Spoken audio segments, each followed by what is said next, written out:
Getting to what the show probably should have been all along, which is an epic saga with these characters evolving over time. It's much less procedural and it's much more focused on sort of the origins of all of these characters. I think the audience is really going to like it. Contentious point, isn't it, really? I mean, I thought that he did, but he actually doesn't. In fact, he discovers it with Bruce in the beginning of season 2. Kind of that quixotic feeling of standing in front of this sea of scumminess and not being able to really turn it back with anything other than a thimble in your hand has gotten him down. And I think Harvey, and so I think Jim tries to appeal to him because he needs. There are not a lot of people that either of them can trust in Gotham as well. So everyone becomes very intrinsically involved in each other's lives. Speaking of Jim Carrey, I know you're a big fan.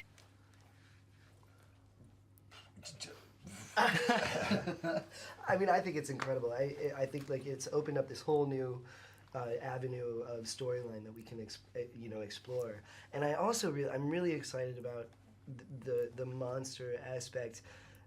And the first thing that comes to mind is actually Fish Mooney's return and how she now has this superpower. But really, it's a bit of a departure for the traditional Batman storyline, as far as I know, in the sense that Batman has always seemed to be rooted in reality and within the confines of the laws of physics that we all exist under. But now that we've introduced this new aspect, I think it's a really exciting, area that we're going that is somewhat uncharted. So I'm thrilled about it personally. Sort of expertly executed by the wonderful B.D. Wong, I have to say, and Tonya. That whole idea of the Jacob's Ladder thing I found terrifying. And that's really interesting thing about our show. It does sort of metamorphosize, it changes constantly.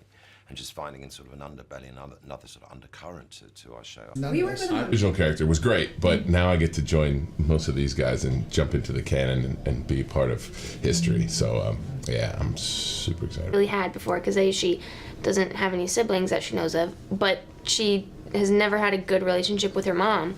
So now she has this older sister kind of relationship with Tabitha, which then kind of forms this relationship eventually with Barbara, and it's going to be that family dynamic of these immature kind of moms and sisters and this